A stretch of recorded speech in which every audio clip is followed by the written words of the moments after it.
Hi, my name's Stephen England from the Art of Sustainability, which you'll hear us refer to as AOS for brevity's sake.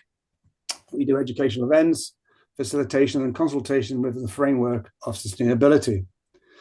AOS is a collaborative forum across three languages of sustainability: self, corporate, and academic. We have four academic collaborators with us today who contributed to our Keep in Touch email last year, which you can join on the website, theartofsustainability.co.uk. Each is active in education for sustainable development, also known as ESDGC, with the global citizenship part added. We are halfway through the United Nations Decade of Action, 2020 to 2030, to deliver the Sustainable Development Goals, or SDGs for short. We'll be focusing on Goal 4.7, a target within SDG 4, quality education, focusing on ensuring that all learners acquire the knowledge and skills needed to promote sustainable development. I will now ask each to give a short introduction of themselves. Then in the same order-ish, we will give a short overview.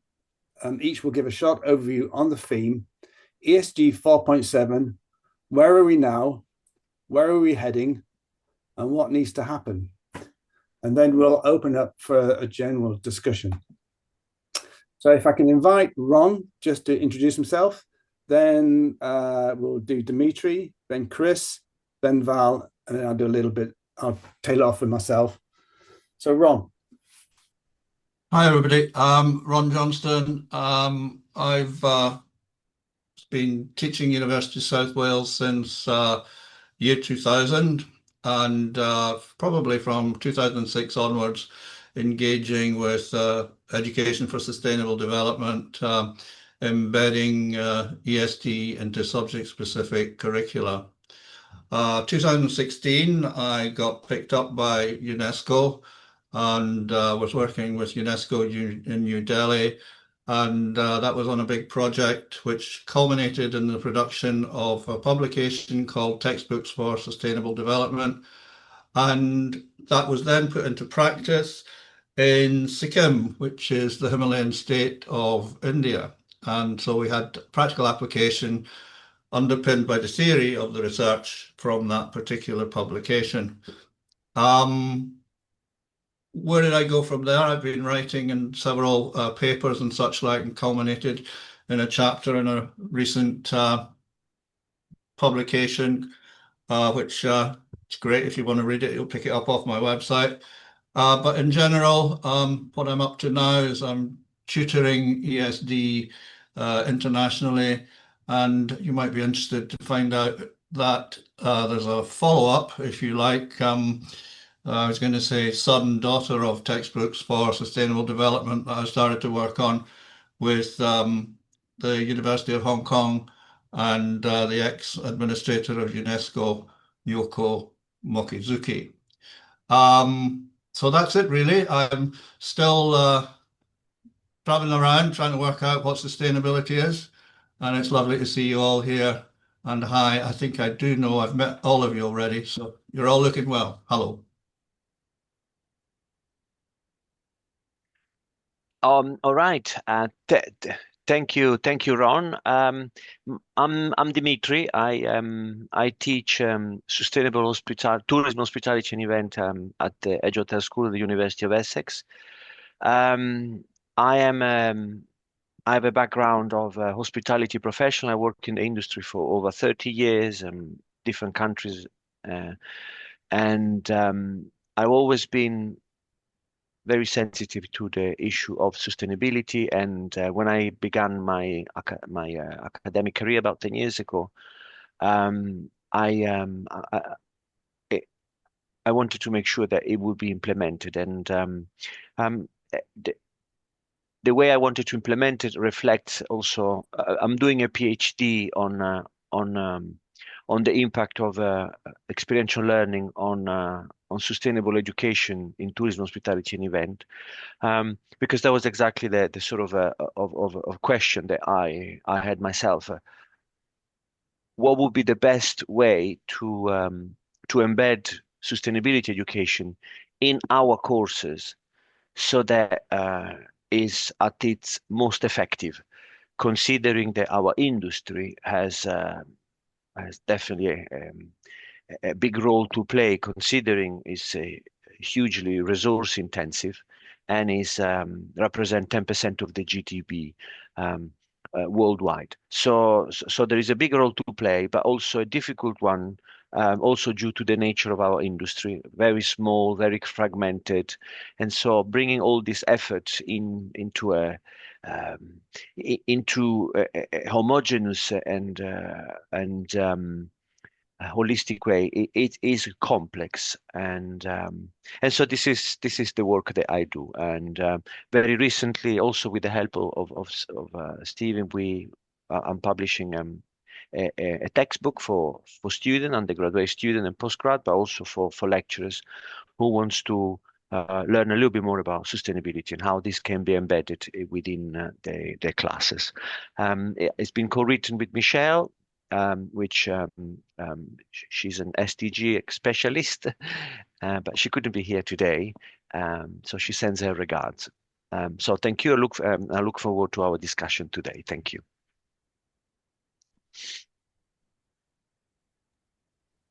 Hello, good morning all. Nice to meet you. My name, if you can hear me, hopefully you can hear me fine. My name is Chris Long. I'm head of sustainability at Bridgend College in South Wales. I've been in the college for about 17 years, and prior to that, I was part of the early development of what is now the Wellbeing of Future Generations Act in Wales. So I sat on the early roundtable as part of a development group back in the day when it was called the Sustainable Development Bill. And in Wales, we have the Wellbeing of Future Generations Act, which incidentally, Scotland is now looking at not replicating, but doing their own version. I've previously been a trustee for Cynnal Cymru Sustain Wales, and many years as a trustee previously with the Environmental Association for Universities and Colleges. I currently sort of have two camps, I guess. One is the development of sustainability, and in particular, a strong interest in sustainability within curriculum, which is my current role in the organization, with a very strong focus on holistic approach to sustainability across the organization. But the other arm is really working with at the international level as part of the affinity group, a global affinity group as part of the World Federation of Colleges and Polytechnics. As I say, I've been in the organization for about 17 years, and during that time, the college that I work at, Bridgend College in Southeast Wales, we were the first college, in fact, to declare a climate and ecological emergency. We were one of the early subscribers to, or signatories to, the Sustainable Development Goals Accord. We're a Race to Zero signatory. And during this time, the focus we can see almost like sort of climbing a mountain, I guess. You know, we know as an organization that there's a big chunk of the mountain still to climb in front of us. But when we look behind us, we can see that actually we've come an awful long way up that hill. So I'm really happy to be part of this symposium this morning. It's lovely to meet you all. And hi, Ron. For those that don't know, Ron was actually my tutor on a ESDGC course back in the day. Gosh, back in the day, yes. Back in the day, you know, that was an inspirational step for me. So hats off to you, Ron. Lovely to see you all. Hello, everyone. My name is Val. Well, in full, it's Veljko Armano Linta. Good to be here. Thank you very much for the invitation. Lovely to be in such good company. And I'm calling from Zagreb, Croatia, where I'm based and where I'm from. I'm also doing several things, have been for years. On one hand, I'm practicing architecture and architectural consulting for regeneration and sustainability, actively designing too, and writing about it. So I've recently written a book called "What is Regenerative Architecture All About?" And on the other hand, I'm a Gaia Education Certified Trainer for sustainability and regeneration in the 4 dimensions, as we call it: ecological, economic, social, and worldview. And I've been doing different kinds of courses and workshops since 2017. And one of the biggest projects, and I think that's actually what Steve and I discussed the most over the years, has been a project in Croatia for the Ministry of Education, one of their agencies, which happened because Croatia got a new curriculum for primary and secondary schools. And in that curriculum, there was an introduction of interdisciplinary topics for the first time as official parts of the curriculum. And one of those is sustainable development, which was written really, really well, a broadly expressed curriculum that allows teachers a lot of freedom in how to tackle the topic of sustainability in their subjects, which also created a problem for teachers because most of them didn't have sustainability as part of their teacher training. So how do you achieve the outcomes from this curriculum, and how do you combine it with your subject? That was a big issue. So what we did was basically to create a huge set of teaching scenarios, which were multidisciplinary or interdisciplinary, when we managed to do it like that, and which allowed teachers to simultaneously tackle sustainability topics from the perspectives of different subjects, which was a huge amount of work, collaboratively done. I led 50 teams of teachers to produce these teaching scenarios for the primary and secondary schools in Croatia. And now we're hoping that it's going to permeate the system. And it's one of these things that you don't really see the outcomes of soon. And you wonder, okay, how big an effect is there?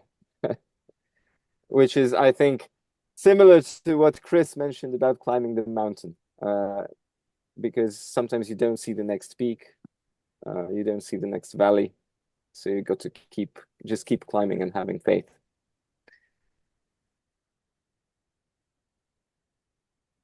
Thank you.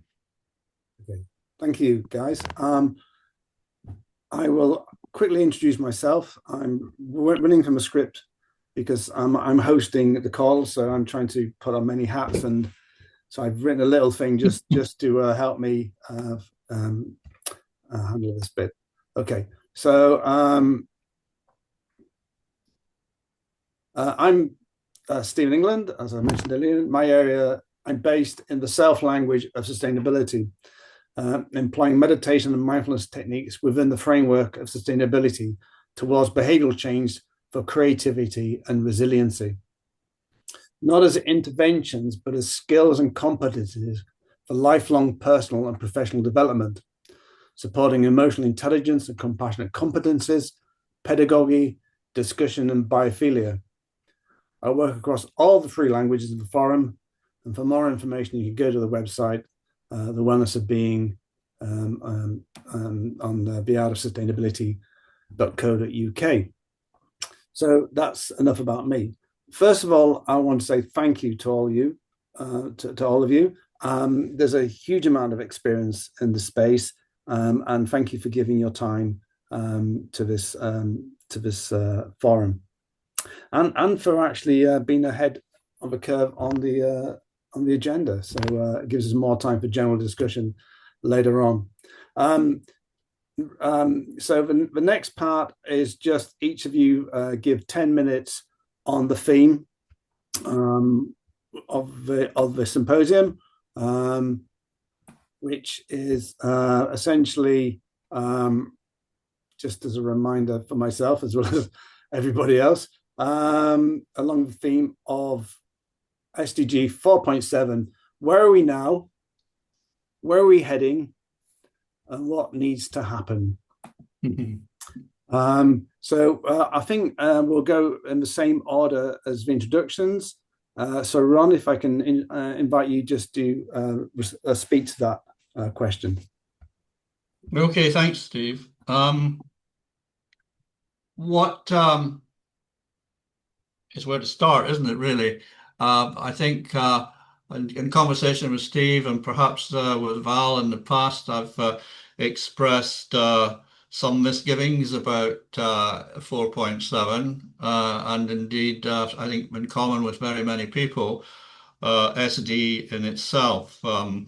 To explain that before I get further into it, I'm going to take a cop out here in a way, and I've put in the chat the it's open access, published by Peter Lang, my chapter in a book called Communicating a World in Crisis.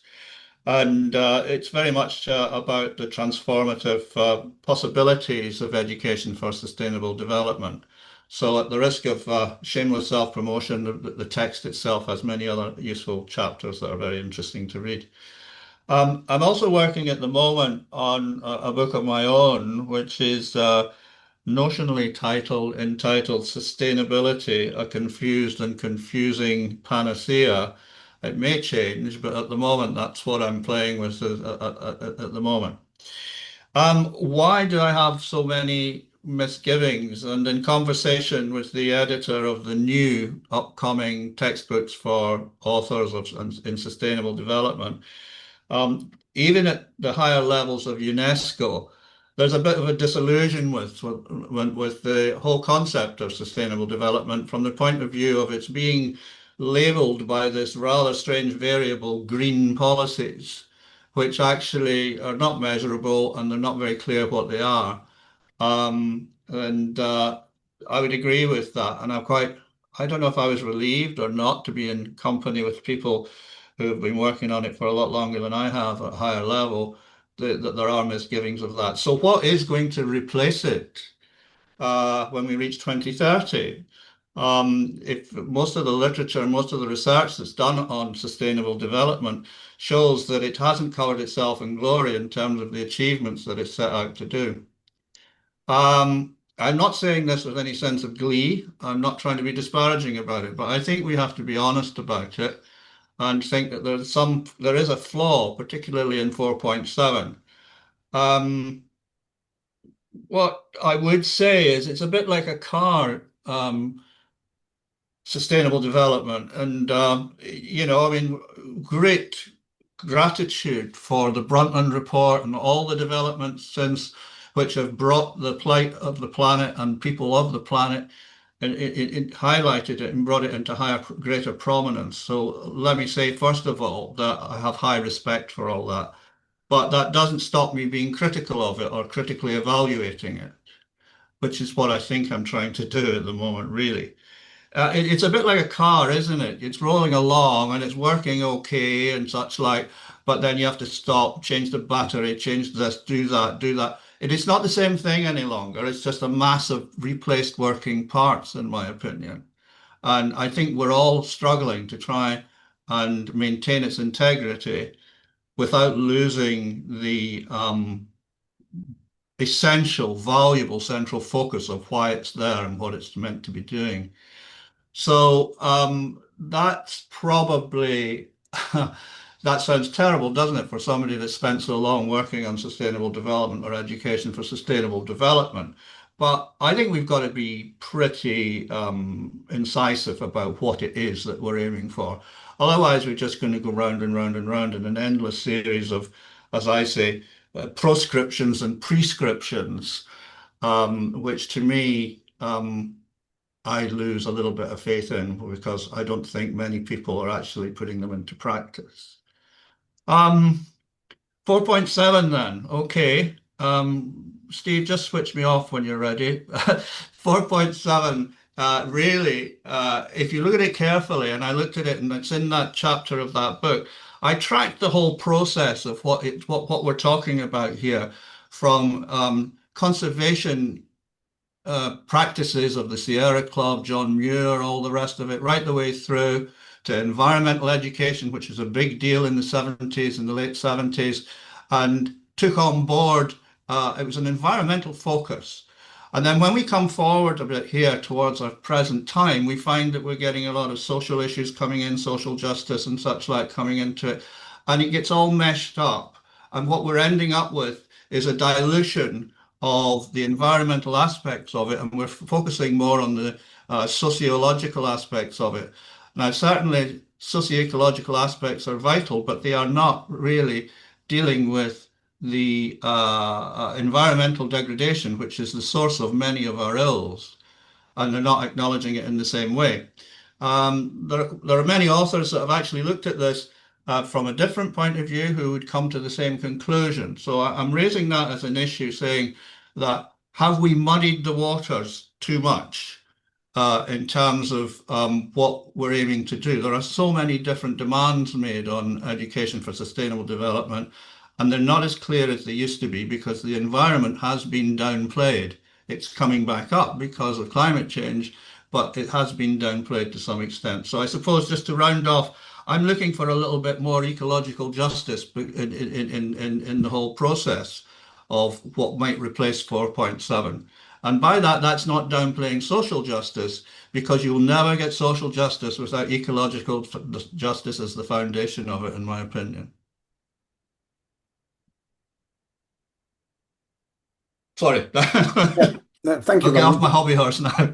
No, I mean, no, thank you. And I was just trying to come off mute then. And then I think it was Dimitri next. If you want to just speak to that, those three questions. Yes. So thank you, Ron. Thank you for a very exhaustive discussion on this. I really have a very little to add on this. But what I can add is possibly the angle of my expertise, and I do see the issues that Ron you just discussed in our industry. There is my student often when we analyze when we evaluate companies' policies, they like to point out the greenwashing. I wouldn't say it's necessarily always greenwashing, but there is definitely a mismatch between what needs to be done and what can be done within the current economic system. Our industry, as mentioned before, is really fragmented. Yes, there are very large corporations, but still 65-60%, depending from the statistic, is made up of SME organizations, small and medium enterprises. And for them, being sustainable is really a challenge. It's not a matter of not wanting. There are many that they do want, they do respond to customer clientele and even staff, even more so now.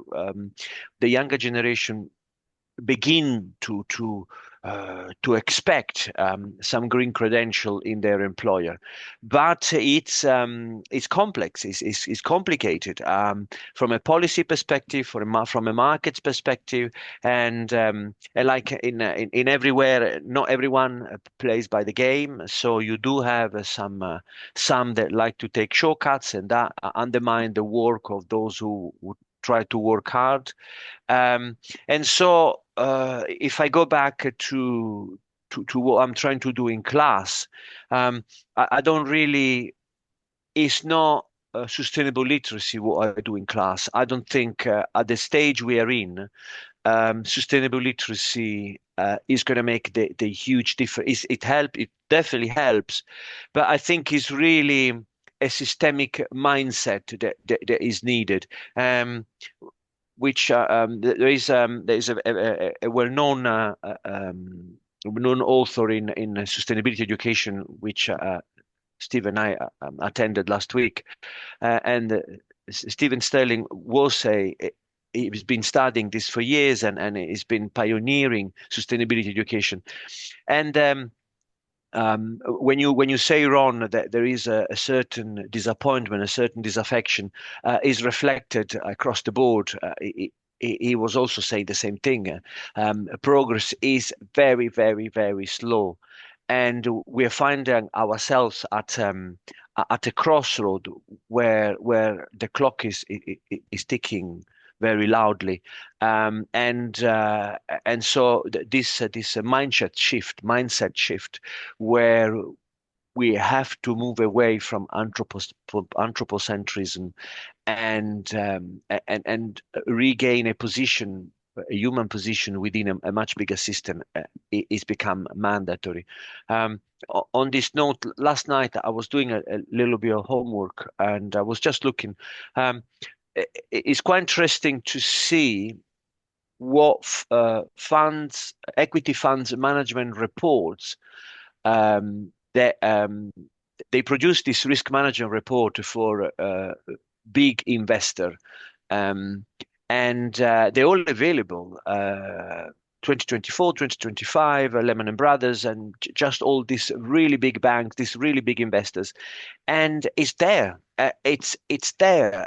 They talk about a very, very dire climate crisis situation. It's black and white. But what is interesting is that none talk about we need to think differently. It's all about how much of your resources can be put to mitigate risk. And I understand that, because the audience they're talking to is those that have resources, and so they'll be impacted the least and the last by the climate crisis. But we all know that who will pay the price, the biggest price for the climate crisis, is those that are in more vulnerable position, those that have a very little resources, those that haven't got anywhere else to move, those that can just change a job, those that can, if needed, they can just go online, they can buy a new house, and so on. And so we really not addressing the issue at the core, which is concerted effort in thinking. We need to think differently. We have to think differently. And so going back to my classes, in my very little area of remit, my little remit, my little area of expertise, I'm doing work on this idea of more than empowering is liberating hospitality students who traditionally don't come from a traditional educational background, and so probably they're not in the best position to be receptive to critical thinking, reflective thinking. And so also with the help of Steve, I put pedagogical practices in place to enable the awakening and early results. And again, we're talking about long term. Early results show that students that have attended my courses and they have gone through this experiential learning, they put practice first within sustainability oriented courses, do seem to adopt a more sustainability mindset. But again, it only comes to the fore if there are a request, a prompt from their employer. If the employer, for whatever reason, is not on a sustainability journey, then the student will continue and adapt. And so once again, if we're not in it together, and that really is all of us in it, the change is slow. And again, as I was saying, I don't want to repeat myself, but the document that I bring to class that shows they're coming from investment groups, it shows, and the date, the deadline, or when this criticality may get out of control, is becoming closer and closer. Also because the Paris Agreement 2015 is very likely being based on a very, very conservative climate projection. So we might be looking at a crisis looming much closer and much sooner than we thought. Yeah. So yeah, this is my take. Thank you, Dimitri. Yeah, some big food for thought coming through from Ron and from Dimitri. So Chris, for you to follow up on that, and yeah, just speak to those 3 questions and give us your perspective. Thank you. Yeah, and there are great points raised, aren't there? And I guess it's that old cherry, isn't it? Sustainability is a little bit like trying to grasp smoke, and as the smoke dissipates, you're trying to spread your arms further to gather the smoke back together so you can make sense of it and bring it into some sort of coherent picture. I guess as our previous 2 speakers were saying, 4.7 alongside all the other SDGs, there's been very, very slow progress, even though the intentions sitting behind the SDGs are highly commendable. As an organization, we've signed the SDG Accord. Perhaps I'm coming from a slightly different angle, and that is looking at from the perspective of place and how organizations, wherever they are across the world, can take a place-based ownership of sustainability within their areas of influence, whether that's in their organizations or in forums like this, or what we sit as part of a PSB board where we're working with public service boards within in the region, the fire service and the health service, and so on and so forth. So even though there's this huge sort of juggernaut of SDG, and particularly around 4.7, how do you turn this beast around and get it going in the direction that you want it to go at the speed you want it to go is a big challenge. I think our approach to tackling these has been, how do you change the culture of an organization so that more resources can be directed to address the SDGs? So I'd like to give it an example of what we've done at the college that I work in Bridgend College. So in the several years ago, there was a discussion around the impact on the business. Where does sustainability sit within that business? Part of that conversation was around risk. What is the risk to the business? And so we developed a risk assessment, a corporate risk assessment of how sustainability affects our learners, because the learners are our bread and butter. And that meant reformulating, if you like, the corporate risk strategy. So our risk strategy for the college has, at the top level, sustainability. And there's a very clear line in there that not addressing sustainability as an organization is a significant risk to business. That means that we have to put sustainability on the front foot in terms of not just the way the business operates, but in particular around my particular area of interest around education for sustainability, and particularly how the ecological crises as well as the climate crises finds its way into curriculum.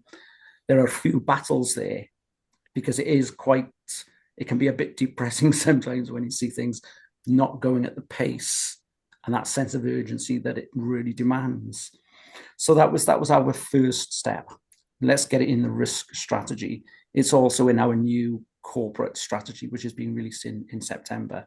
It was in the previous one. So that was the first step. Accept it as a risk, accept it as a business continuity risk. And underlying that, it finds its way as a subject matter into various committees. May they be finance or estates issues, curriculum development team, and indeed our Sustainable Futures Task Force Group, which has representation from right across the organization, from senior leadership team members to curriculum, estates, finance, and so on and so forth. So it's got this platform, and from that platform, sustainability starts to grow. And at least you can see within that area of influence that you have that is something is happening, that is something is moving, and then you have real tangible outcomes in terms of how you're tackling ESDGC to share with others in platforms, in symposiums, in meetings with other people. So there is, our previous speakers are absolutely right, is that it's not moving quickly enough in the right direction, but it is moving, and it needs something to give it a bit of a jolt. And I think that jolt is around cultural change. Quite interestingly, in the organization where I work, we did only a small piece of internal discussion around the language of sustainability and the kind of conversations we have, because one of the issues that we have is that we don't write our own course materials written by others, and sustainability doesn't find itself in the aims, the objectives, and the outcomes. Learners are not necessarily tested against that.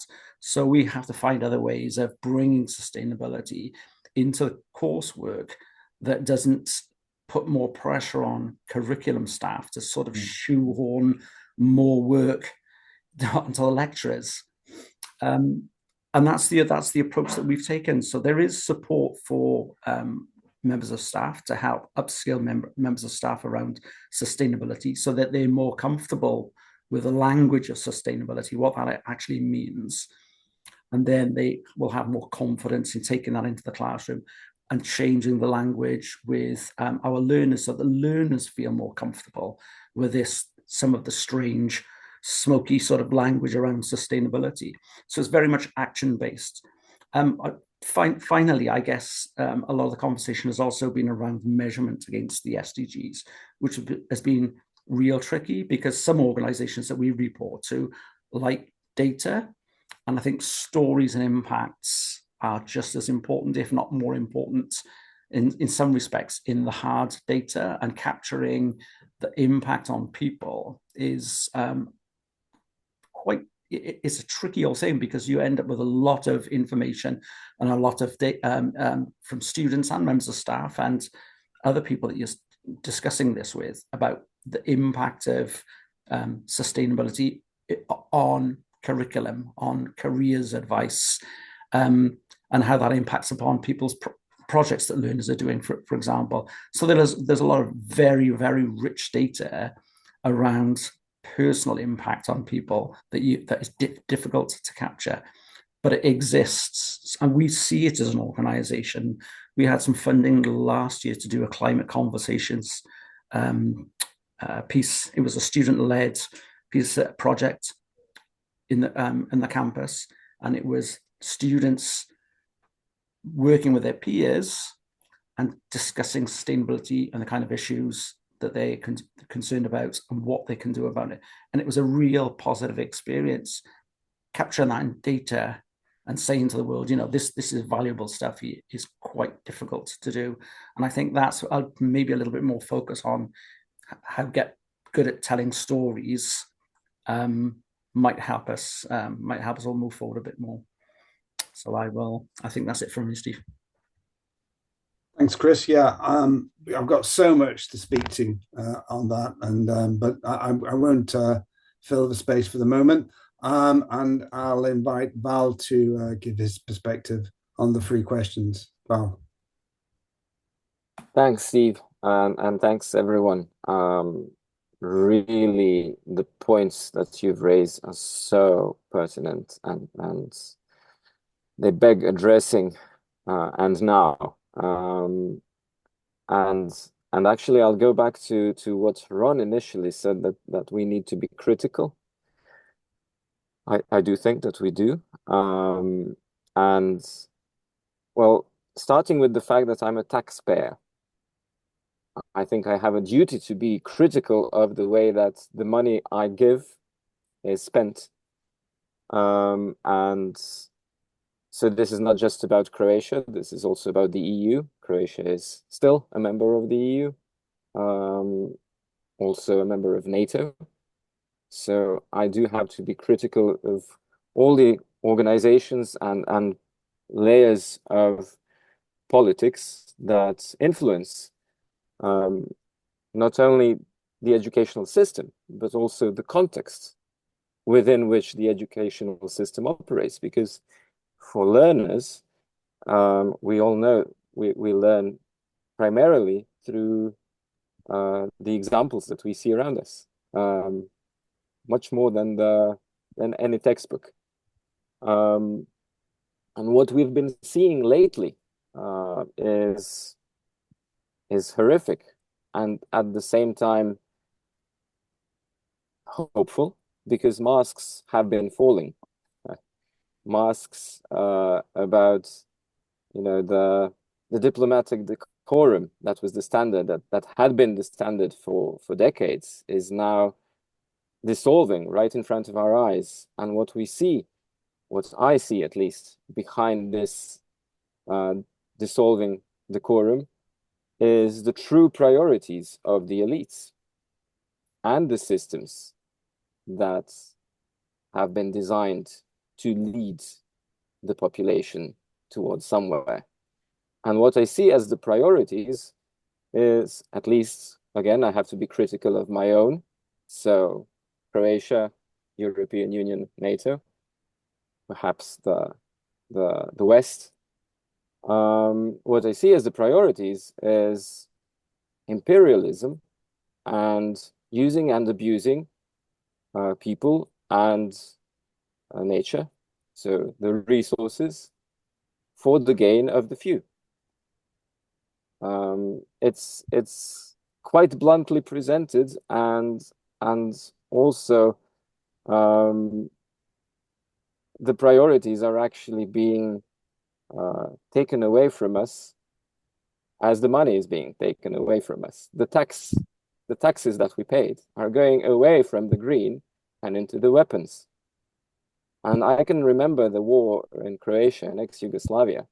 I can remember the propaganda. We were immersed in it.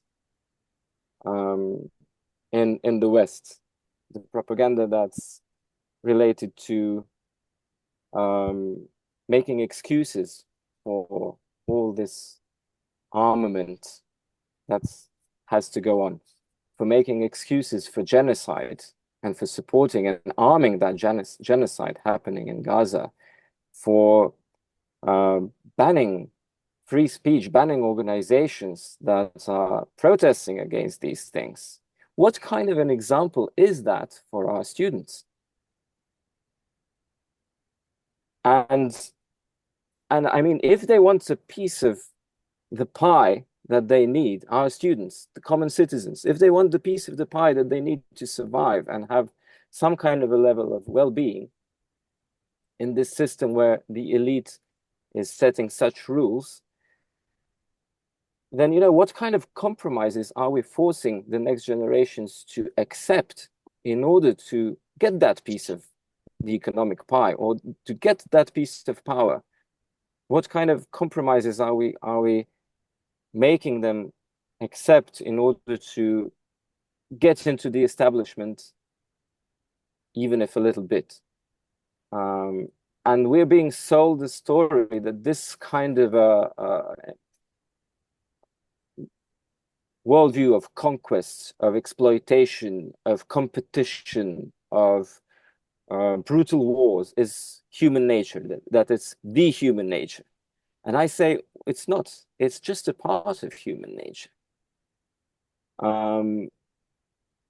So I think we must use educational settings, schools, to provide another example of what human nature can be. And to that end, I want to share with you a few minutes of a video that I made as a proposal for schools to how to make a different kind of a universe, so that the students in those schools can see that a different kind of a reality is possible. So as they go out of the educational system, they can perhaps remember and co-create a world that is different than what is being served to us by the elites at the moment. So I'm gonna share screen. Is that okay, Steve? Thank you. Okay. Here goes. Words are important. They shape our intentions. I invite you not to think of this place as land. Land feels legal, geometric, empty, fit for exploitation. But if you look closely, this place is already full of life. It's a part of the biome. It is habitat. You have the opportunity to co-inhabit it, to re-inhabit the ecosystem to which you belong.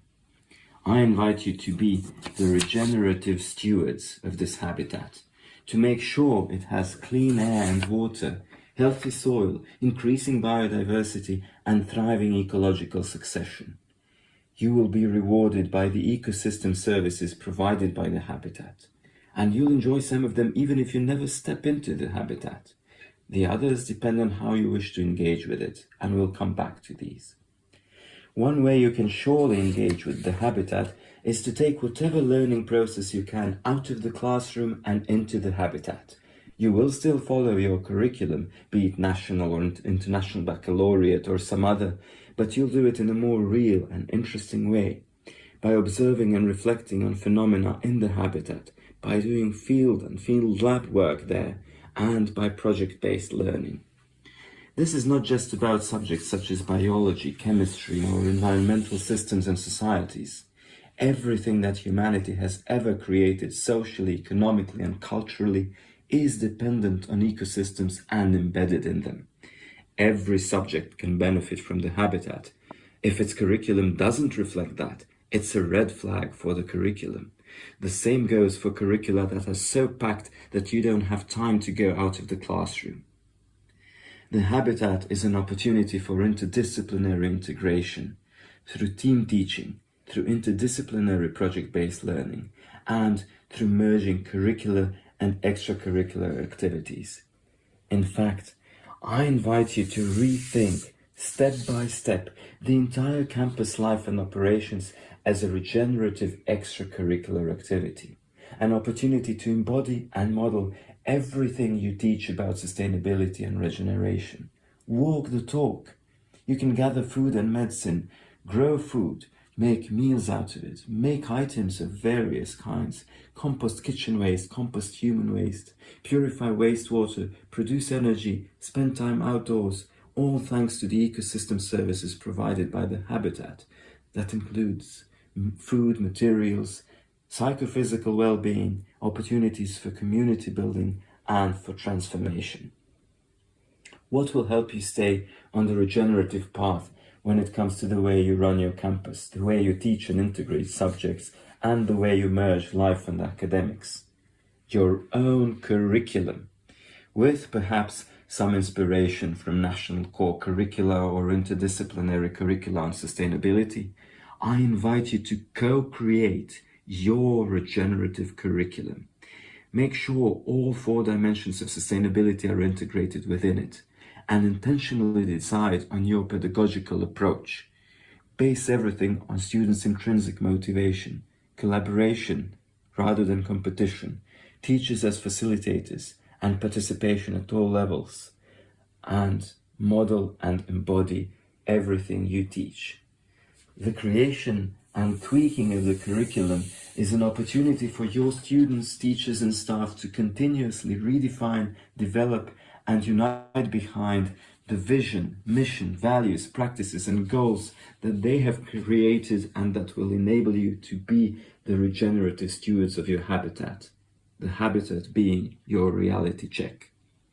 This is a wonderful opportunity to practice empowering methods of co-creation and governance. You may, for example, use sociocratic decision-making based on consent and use double-linked circles for integrating various teams working with the habitat. Such methods are agile, participatory, transparent, and transform structures that are based on rank and power concentration. This is just what we need right now in the world. In fact, I invite you to decide that everything that you do in, for, and with the habitat, from teaching and extracurriculars to the new curriculum and campus operations, gets done through co-creative governance such as sociocracy. It's a safe place to develop and practice something that can eventually spill over and transform your whole school. And indeed, beyond the school, you could start a school cooperative. The experience of working, making, exchanging, selling, and using the earnings for good causes within the school and beyond it are transformational, whether this relates to art, food, handcrafts, etc. The partnerships that the habitat can attract and host are another big opportunity for your students to engage the world in a regenerative way and to practice building communities within the school and beyond it, whether it be through summer schools, volunteers, workshops, researchers coming to your habitat, or various exchanges. And all of this will help you transform your school into a school of regeneration. You will create the time and space for your employees to truly participate in this process, and depending on your context, you might need to creatively circumvent any rigidity of national or international curricula or their unhealthy focus on assessment or competition.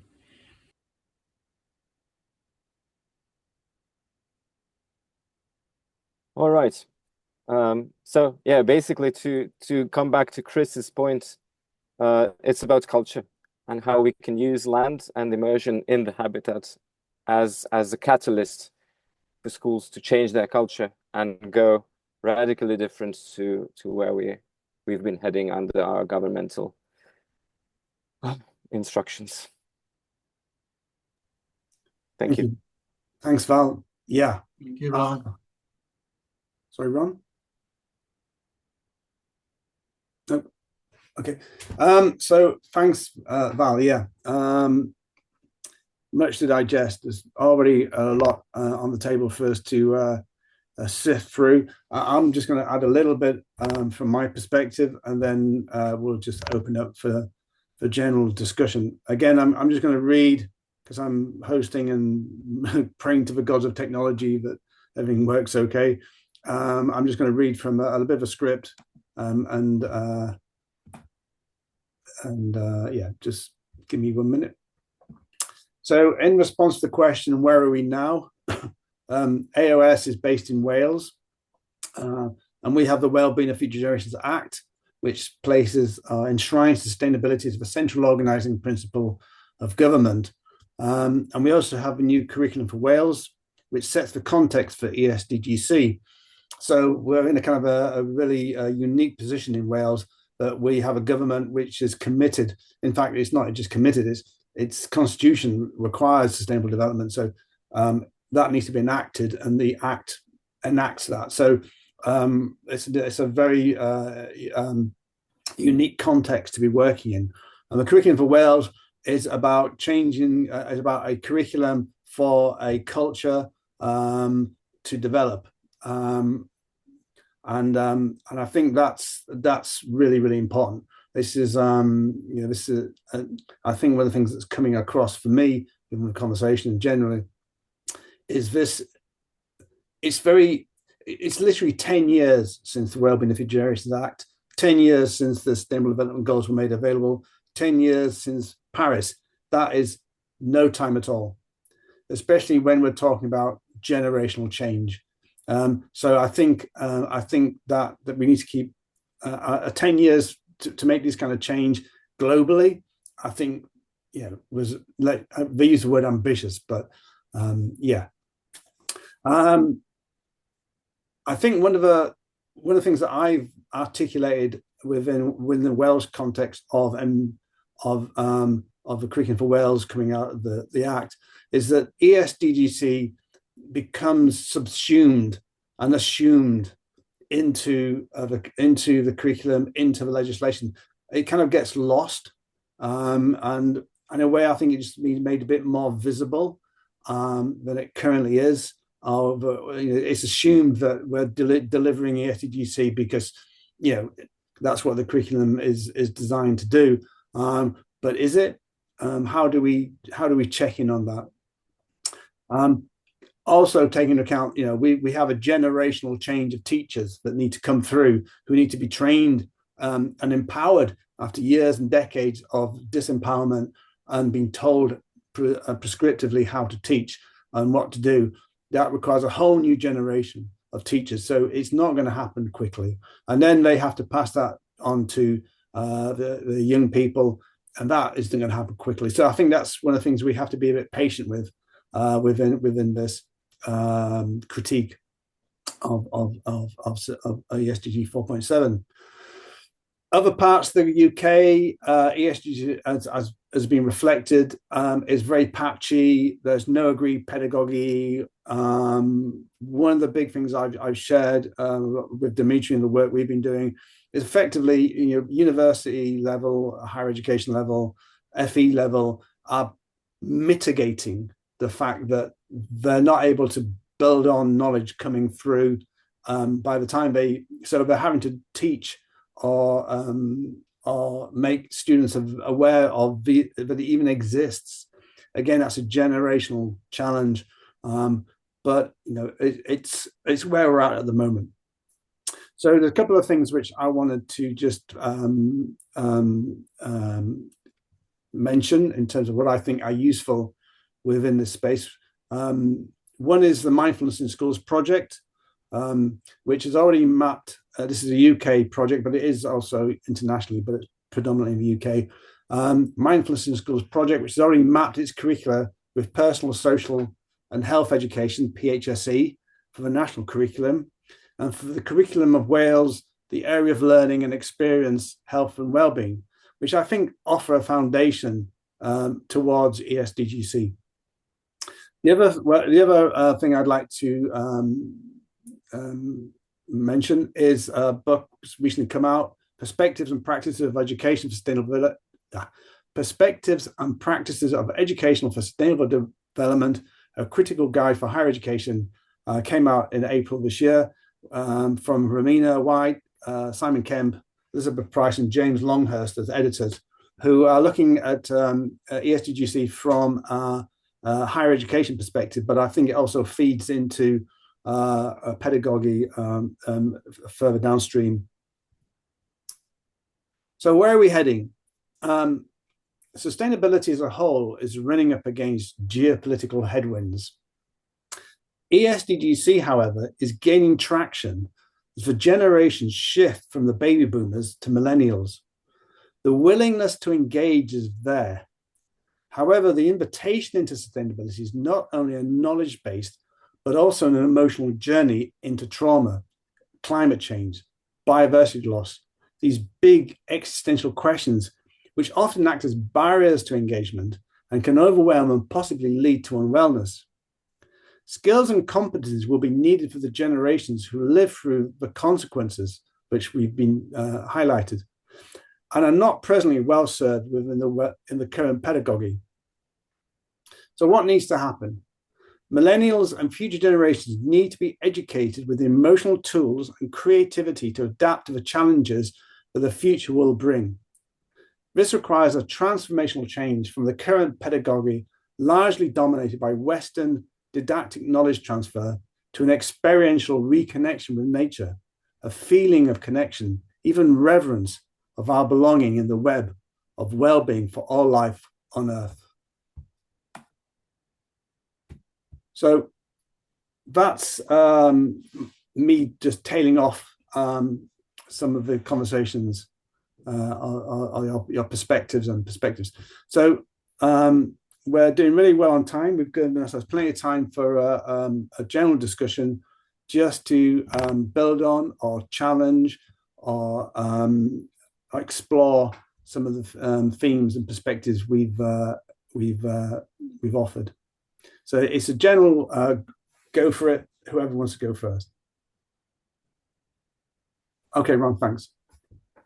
If everybody's okay with that, yeah. I just wanted to sort of have just cherry pick some of the excellent and really stimulating thoughts that you've all had.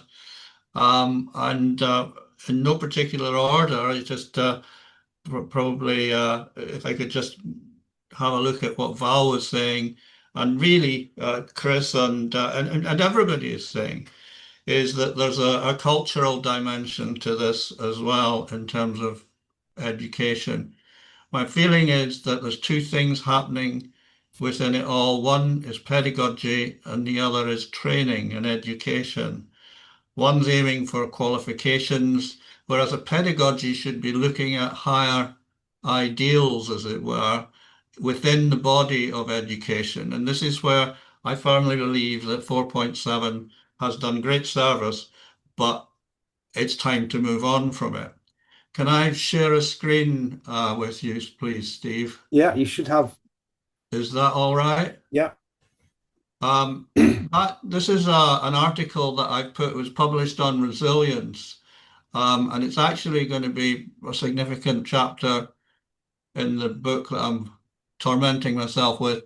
But what it was is this website, Post Carbon Institution, which is resilience, is that I was reading studies on whales, believe it or not, and Shane Gero here came up with this statement, which I firmly believe in. And he was talking about whales, and he says, behavior is what you do, culture is how you've learned to do it.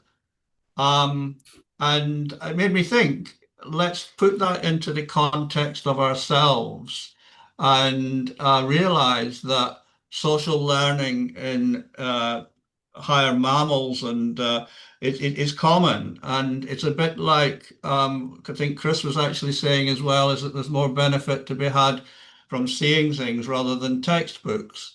And it made me think of that. So I'm just wanted to offer that to you if you wanted to have a look through it. I welcome comments on it, of course. So I just thought that from the point of view, one of my hobby horses at the moment is cultural, the cultural underpinnings of sustainability per se. I just rattle through a couple of notes there. That is that, Val, you're talking about government and monies and how they're all allocated. And I feel that what we're getting from governments, because they can't ignore it, they can't ignore all the crises that we've got, but they've produced what this chap Engelman calls sustainababble. In other words, they're coming up with all this stuff that they're doing, and they have no understanding of what it is that they're doing, why they're doing it, or how to go about it. But they've got all this lexicon of sustainability that ends up being confusing rather than enlightening and detracts from action every time. So in that respect, I was thinking about what you were saying, and all this money is going to what they want to do, and the rest is sustainable. Find a way to cut through that, trying to find a polite word of it, but to try and cut through this babbling noise that's there, and really move into the realms of, I think, into the realms of boosting resilience and actually putting money where and action where it's most needed. So I thought that was really quite an interesting point that you made, is that we're being led by people whose priorities and aspirations are well away wide of the mark of what we need to do. And one of the consequences of that is that there is no shared vision. We don't have any shared vision within our communities or those of us that are interested in sustainability. I personally am not a great fan of sustainable development, but sustainability I am. And how can we achieve it if we don't have a shared vision? This is the thing that I find rather as a challenge. It's a significant challenge. So without a shared vision, we're weakened, we're diluted, and I maybe don't want to go down the route of conspiracy theory, but I think it's often taken advantage of by monopolies and conglomerates and corporate bodies. Because the other thing is that, I mean, the way sustainability is sold is that, I can't remember where I picked it up, but I mean, to sustain is not a very sexy thing to do. People don't want to just sustain.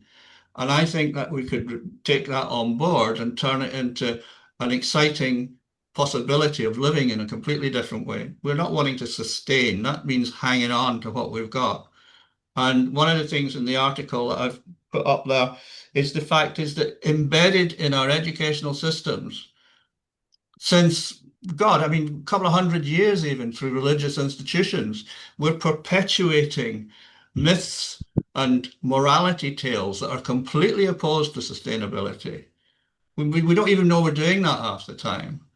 And I think it's important that we look at this, that because we can revise and reform education all we like, But unless we look at the myths and tales that are underlying it, and the economic drivers that are underlying it, including 200 years of colonialism and the attitude to exploitation of people and things, unless we actually have a good magnifying glass on what we're doing with educational reform, we're just going to perpetuate the same things. And, the same imperatives will be there. Do well for yourself, do this, do that, and things like that. So that's really what I was thinking about. And I just tried to draw these ideas together, really. This, personally speaking, I think we have to take a lot of the SDGs, but particularly the educational one, and we actually need to say, look, it's done its thing. It's been great. It's been really useful, but we're grinding to a halt with it. We need to revise our understanding of what it's there to do. And I think that really does mean, as everybody said, it's a cultural shift we should be working on within the educational system. We need the educational system, but we need also a cultural shift so it's more pedagogy and less training. Because training, we can train all sorts of vital people for society, but I suppose fostering an attitude of values is what we're really looking at, without brainwashing, but to present it to people. Thanks. These are just things that were stimulated by the conversation, and I don't want to extend further than that. But yeah. Thanks, Ron. Thank you, Ron.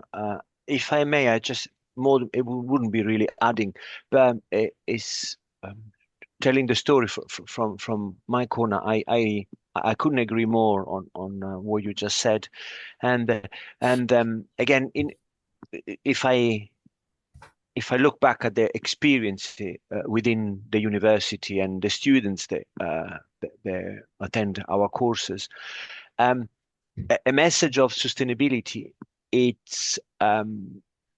rarely has an effect, and this is why I really, while there is good in sustainable literacy, and so the narrative around the SDGs, it has brought a common language, and definitely it has brought a discussion where possibly that everyone can understand. And I do in my class, in some ways, encourage the SDGs so that there is a line of understanding among different stakeholders.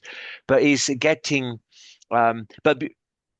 beyond that I think is the limit of the SDGs, and in particular SDG 4. And so this idea of education is to teaching the ethos. It becomes even more critical. It becomes even more complicated to teach a complex sustainability concept that relies on neoliberal economy and hegemony and cultural hegemony to students who historically come from a background that has not made ready for them. So they might hear these terms at university. That's what they pay £9,250 for. They might learn in a rotary manner what hegemony and neoliberalism is, but they cannot. They find they don't have the tools. I'm not saying everyone, but a number of them, anecdotal evidence, what I've seen in my classes and in my experience as a manager in hospitality. It's making this a greater connection. It is linking it all together that becomes very challenging.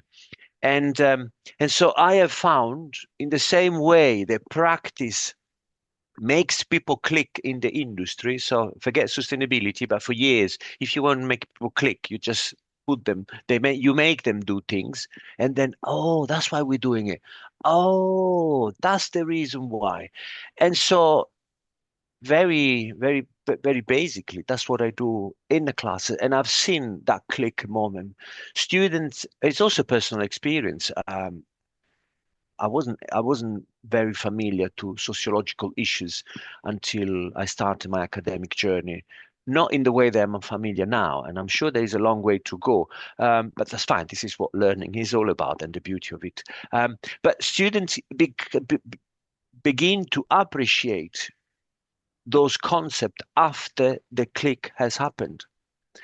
Yes, there are students who, when you talk about critical thinking and the cultural hegemony, and you talk about Gramsci, oh yeah, but that's a very, very small minority, especially in our courses. I'm sure in other courses it might be different, but in our courses.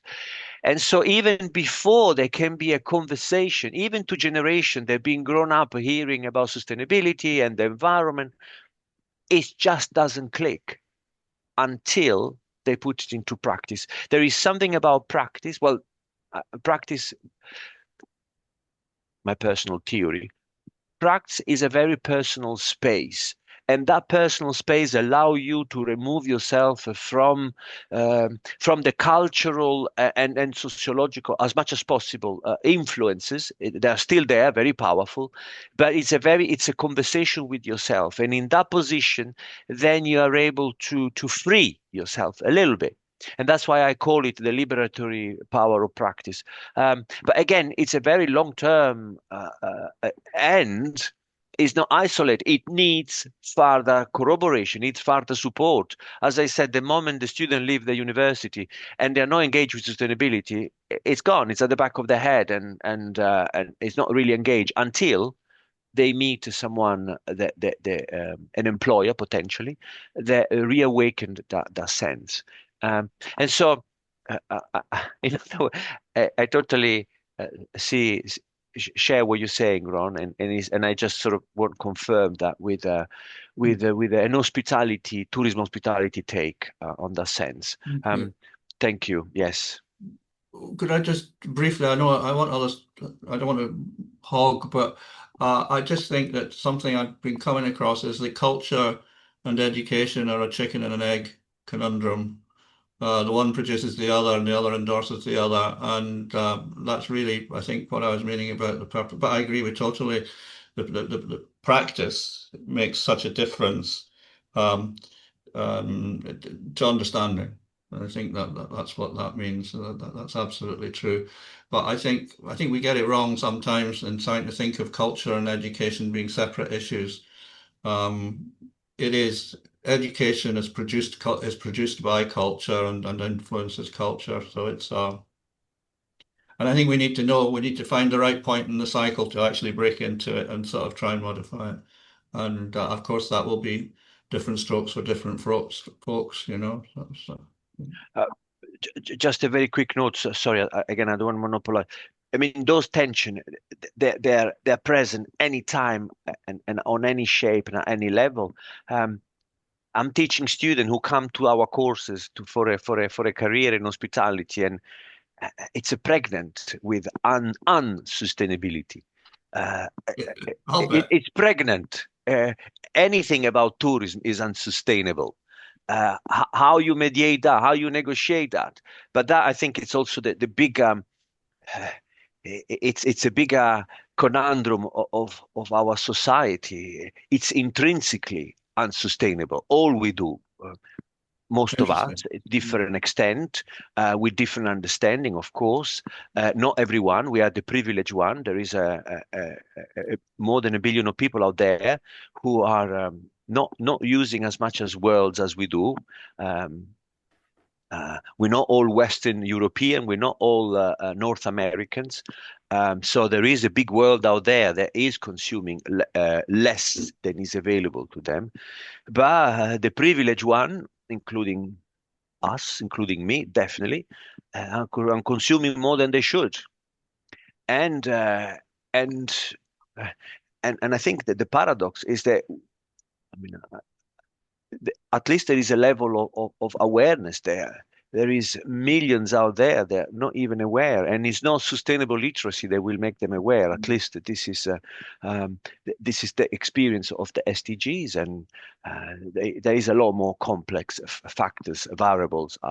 But it's great that at least there are conversations like this, and definitely in 5 years, in 10 years I've been in academia, the debate has improved, has gone deeper, has broadened, but there's still a long way to go. Yeah, yeah. Thank you.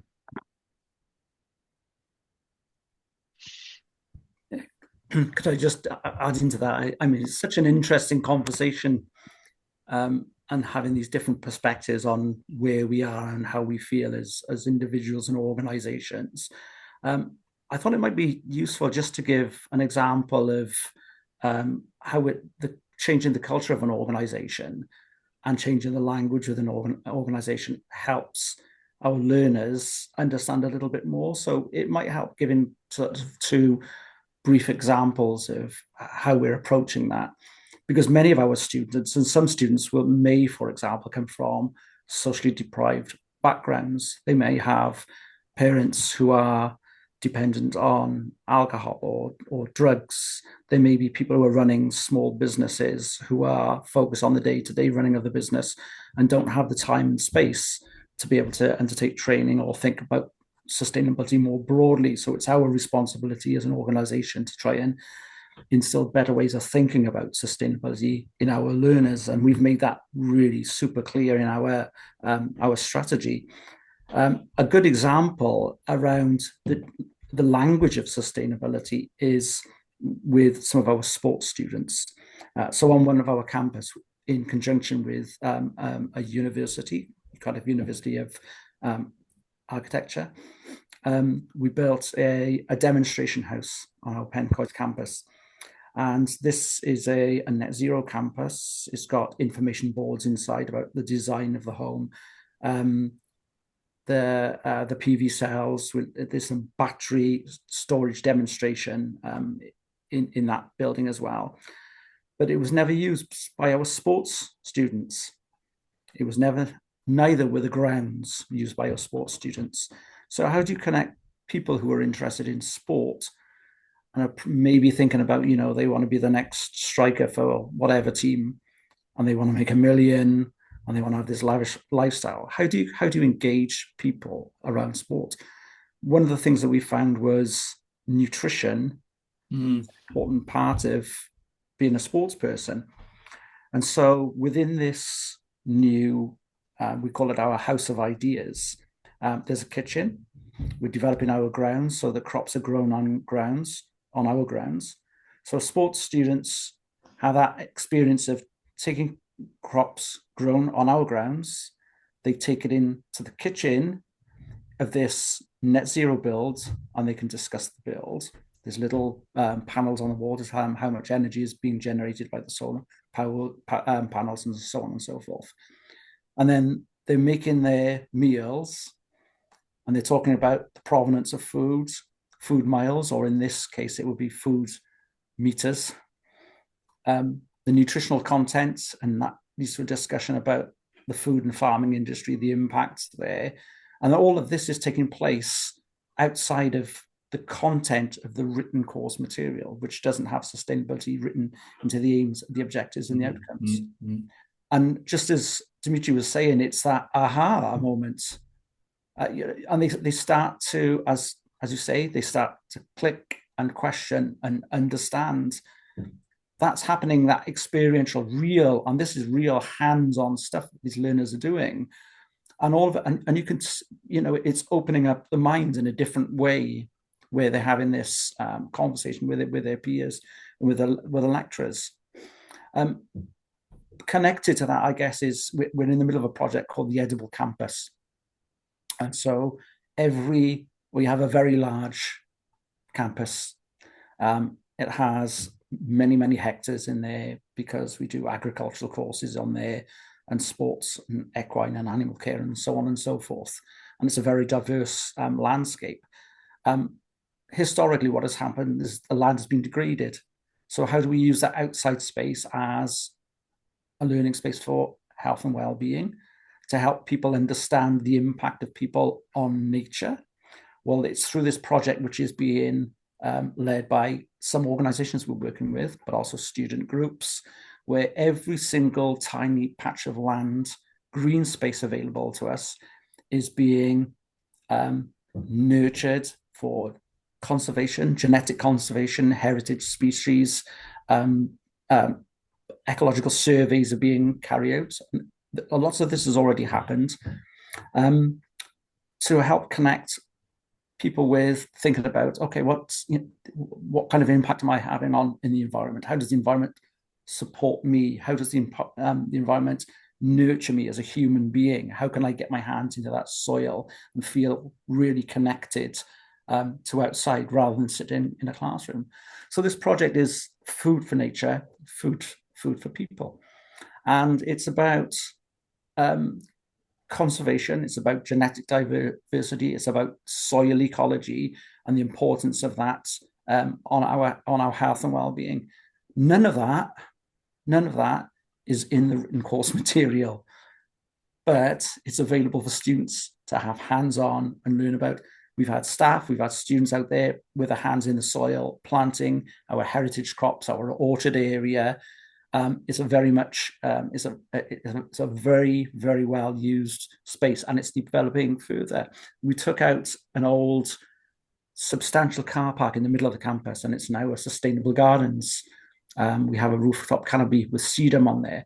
So there's all this, and some of this sort of subliminal learning, messaging around it as well. We encourage people to use the outside spaces for classrooms to have a chat about their courses.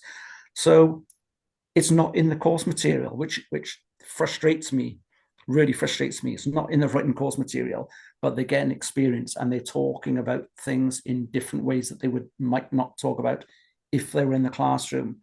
And that's a change of culture of the organization. And all of our members of staff, I'm saying all, there are bound to be a few that probably don't agree, but most of the staff, certainly all the leadership teams, certainly the governing body are very much on board with sustainability as being embedded within the culture of the organization in order to facilitate a change in pedagogy and our teaching methods.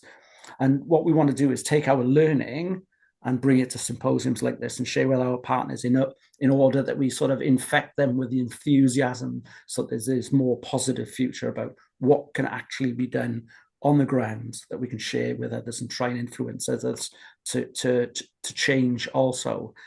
If we wait for course material to change, to be rewritten in a different way, we're going to be waiting an awful long time. So it's up to us all as an organization through cultural change to turn this juggernaut round and get it headed back in the right direction at the speed and urgency that it requires.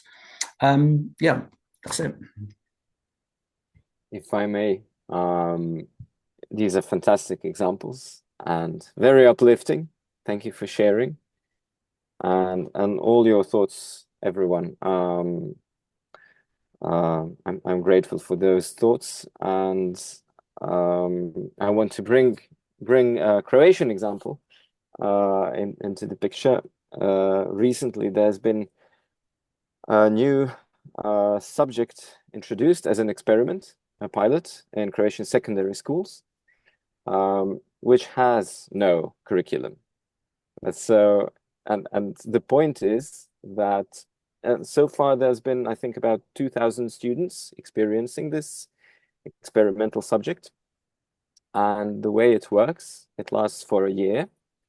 And at the beginning of the year, students meet in groups to talk about the problems in their communities and to pick a problem that they collectively want to work on for the year. And they design what they will do to tackle the problem. And then as needed, teachers of different subjects are invited to support them. Civic associations and external parties are invited to help, or students go and try to join with them in their efforts. But whatever is happening from this intrinsic motivation of what can we do to make our own part of the world a better place for us. So it's not due to any kind of sustainability related or citizen action related content. It's due to this discussion about what we are experiencing. And it does have grades, the subject, interestingly enough, but the grades are determined by students themselves through talking to the teacher facilitator who leads this process. But there are no official outcomes to be satisfied by this course. So it's very interesting pedagogically to me. I think this looks very similar to what I like the educational system to be based around, where expertise is plugged in to tackle real life problems, to have that liberatory power of practice that's you mentioned, Dimitri. And also, I think to connect what Stephen, you were saying, I think this is actually a process of healing.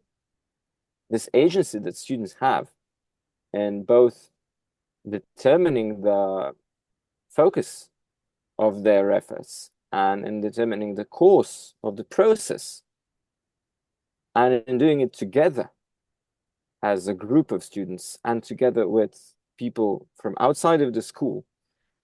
I think this is a healing experience for the top-down hierarchical agency busting systems that we have been immersed in the educational system, but also more broadly. And I think these kinds of processes that you have also mentioned in talking about culture of places,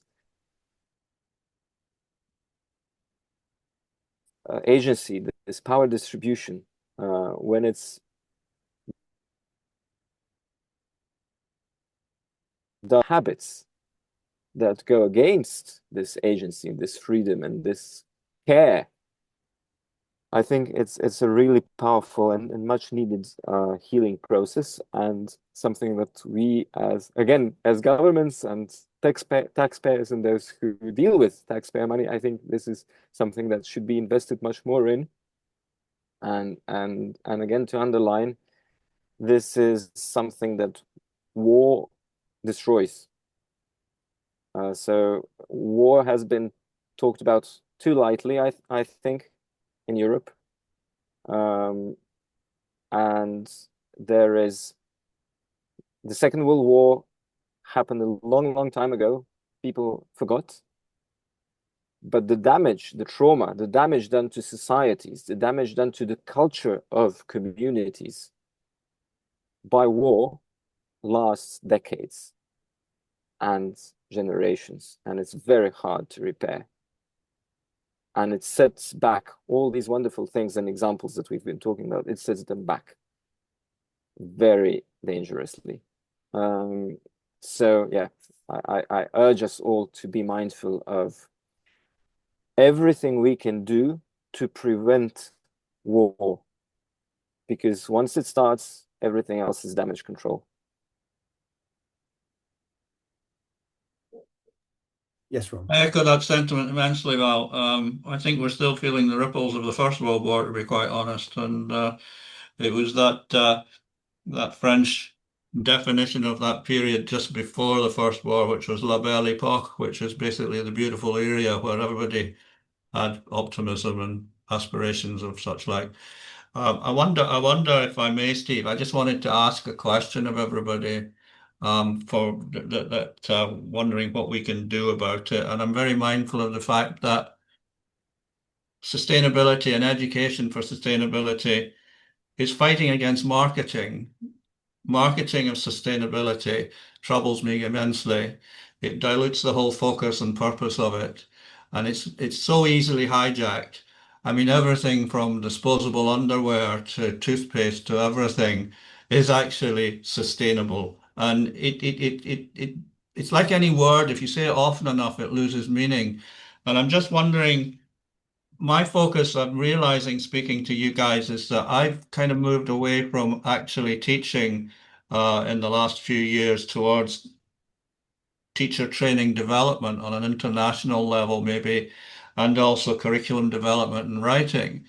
So I'm really wondering, this is an element that I would really like to focus on, and I'd really welcome any input that people think about this aspect of it being hijacked by marketing powers, vested interests that are so far removed from the necessity for it that I find it quite troubling, really. How do we protect against this anti-indoctrination that takes place? And it's so unconscious; it creeps in everywhere. That was really my. I just wanted to throw that out there in case just to hear what others might have to say about that. If I can speak to that, Ron, but if I could take a minute just to give some of my thoughts on the on what you guys have been saying. Oh, sorry, Steve. Yeah, okay, yeah, sure. Yeah, no, it's okay, it's okay. And I just take the opportunity. But it's in my mind because I'll forget. We'll move on, and I'll have lost track of what's been said. So we'll just put that on the wall for now, and then I'll come to this. So I mean, I've got so much scroll down here, but there's just so much going on.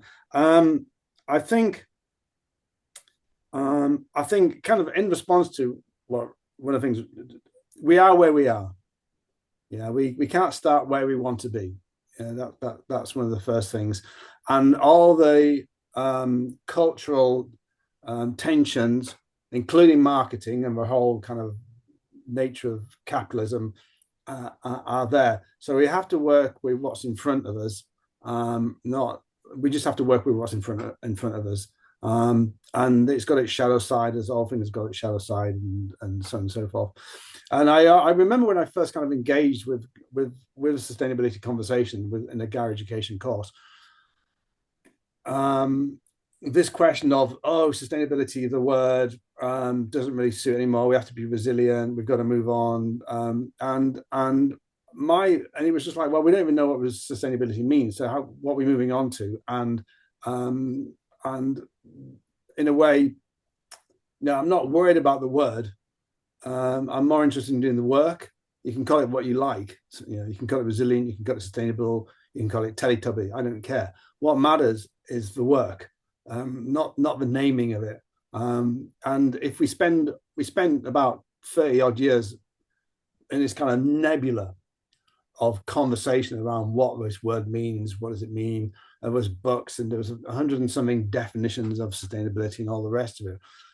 So when I first engaged in the sustainability story, it was just like a nebula of stuff and floating around, and I was struggling to sort of, like Chris was pointing to, this kind of smoke, and you just So in 2015, when the framework of sustainability was set by the United Nations, and I don't mean the goals, I mean the dimensions of sustainability, and you get the legislation.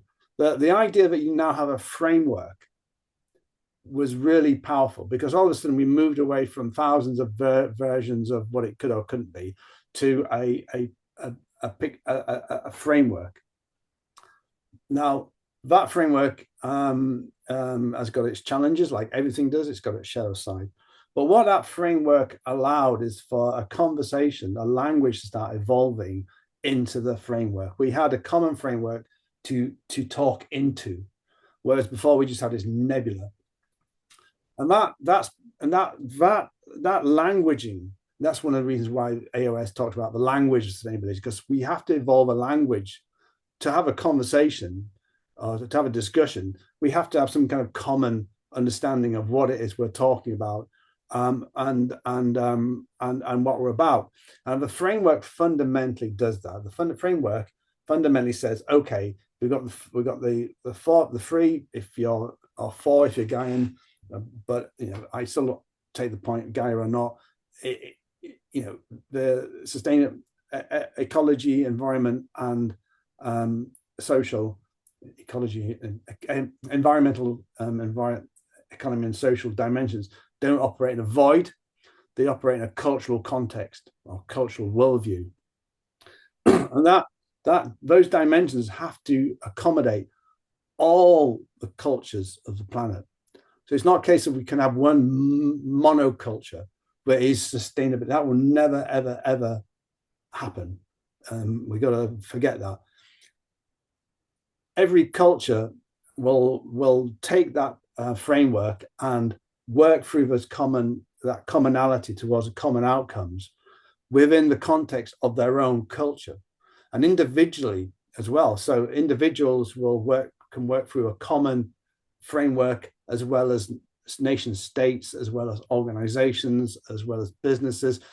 We have a common framework, but culturally, we feed through, we have very, very different cultures personally and collectively. But if we're all working for a common framework, we're all directing our effort towards a common outcome. And this allows for novelty. This allows for adaptation. This allows for creativity, freedom, but also a collective sharing of the human family working towards a common outcome, a common purpose. How we governments or organizations or individuals put goals or whatever they want around that is up to them. Wales has got its goals, the United Nations got international goals. Maybe you start with international goals just as your kind of go-to, and then you kind of refine them down to your particular culture and what's important to you, as Wales has done, and various other countries. But we start from a common framework, which enables a language, and that languaging builds the culture, or builds it, works within the culture. So that's one of the things I wanted to pick on is that the languaging of sustainability comes out of the ability for us to have the framework. So we're talking about the same thing, but culturally it's just diverse. There's all the colors of the earth. It's one of the things I sort of say is that sustainability has to be all the colors of the earth, not just green. What sustainability in the forest environment is not the same as sustainability in the urban environment. It's not the same as sustainability in the Muslim environment. It's not the same sustainability as a Christian environment, or scientific environment, or a democratic society, or an authoritarian society, or whatever. We can't just have one. We have to have a color, a spectrum of color going through the framework. And that, for me, that's I've labored that point, but I think for me it's the key thing. And how we one of the things I use is the idea of a jigsaw puzzle with the framework, and that framework, we all of us, that's my piece of jigsaw puzzle, and I'm going to work on that and do what I can within my agency to help that. But that jigsaw puzzle fits into the puzzle that is sustainability. Sustainability is a puzzle, and it will never end. We will never get to the end of it, because it's the nature of it. But I've got agency over my bit of a puzzle, and because I'm working through that framework, and everybody else has got the same frameworks, it's like fractal. It kind of builds up and builds down to that little piece of a puzzle. So I think that's really powerful in terms of how we help students or our learners think about their part in what, as I touched upon, is very, very overwhelming and can be just too big for many people to engage with. The other thing I wanted to pick on was there was some talk about measurement and money. We live in a capitalist economy globally. That's where we are. Measuring, how do we measure qualitative change in a world which is measured quantitatively, has really exercised me for a long time, especially in the kind of work that I do with meditation and mindfulness. How do we capture that? How do we measure that? Complexity is a skill set we need to start learning much more. How do we navigate complexity? Sustainability is inherently complex, so how do we engage with complexity and that sort of thing? Again, another reference, I'm training the Cynefin framework.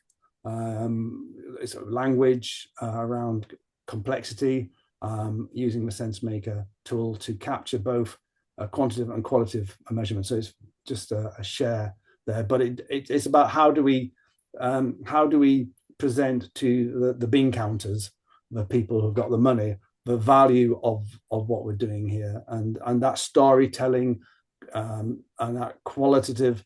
In Wales, the outcome of the framework is well-being. So that's what we're about. We're about a qualitative change. So we have to be able to sort of marry that up with numbers and data so that the people got the money. And as Dimitri touched upon, there's loads of money. I mean, unimaginable amounts of money available. But how we direct that into the sustainability space rather than individuals trying to do their best with next to nothing is also a challenge, and also feeds back into the marketing. If it can be seen that there is a monetary value in sustainability, the money will get behind it much more than what we're currently trying to do at the moment, which is kind of swim against the current, which is pushing us kind of backwards, or not actually backwards, but we're swimming against the current as opposed to the current coming with us. And I think that kind of feeds into that marketing idea.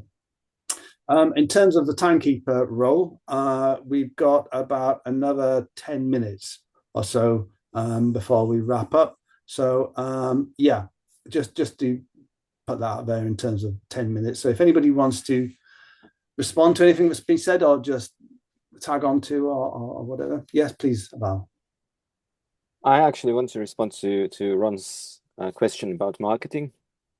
And share that I think there is a great danger in marketing because it erodes our capability, our inherent capability to imagine different realities and scenarios, different selves, different needs, different ways of life. I think it's bogs us down.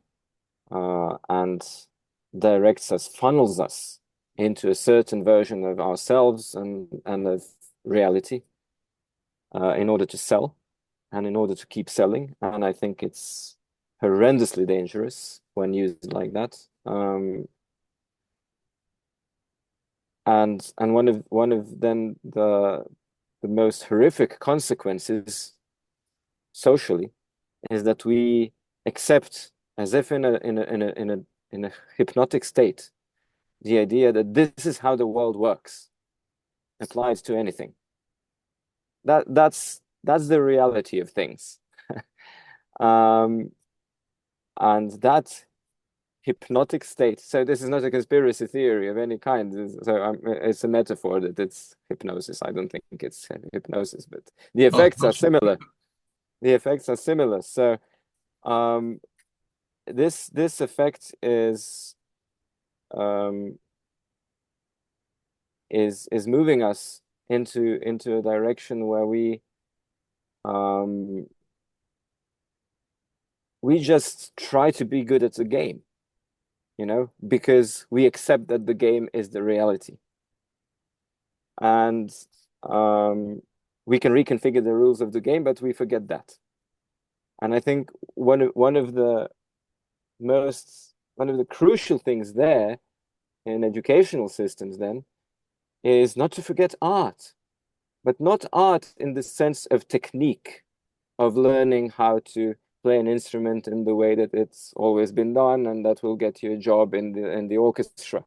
Not art in the sense of going to a theater and feeling culturally elevated, but art in the sense of expressing your own vision of reality and who you are, and doing it as an individual and as a part of a group.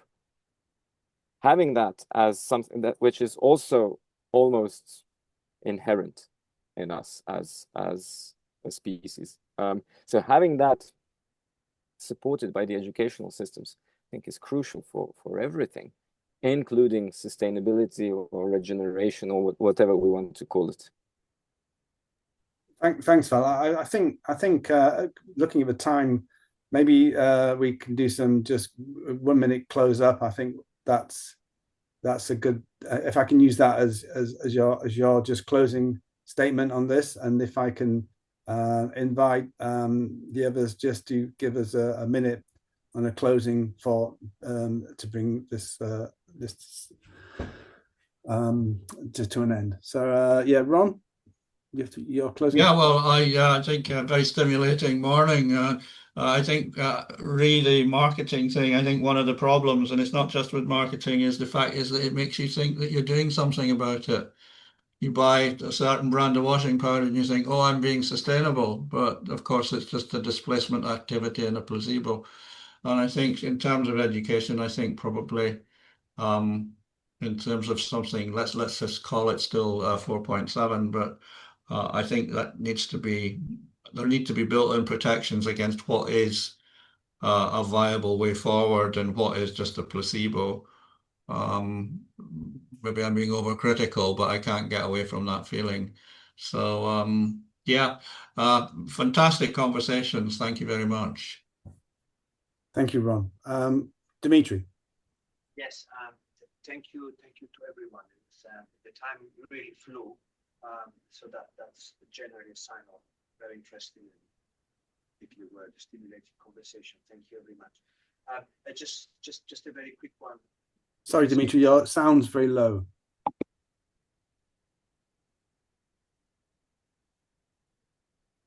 Should be better now. Thank you, everyone. Stimulating conversation. Time gone really quickly.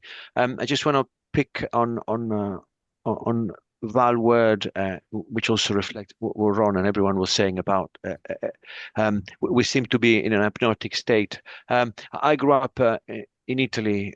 I'm 1969.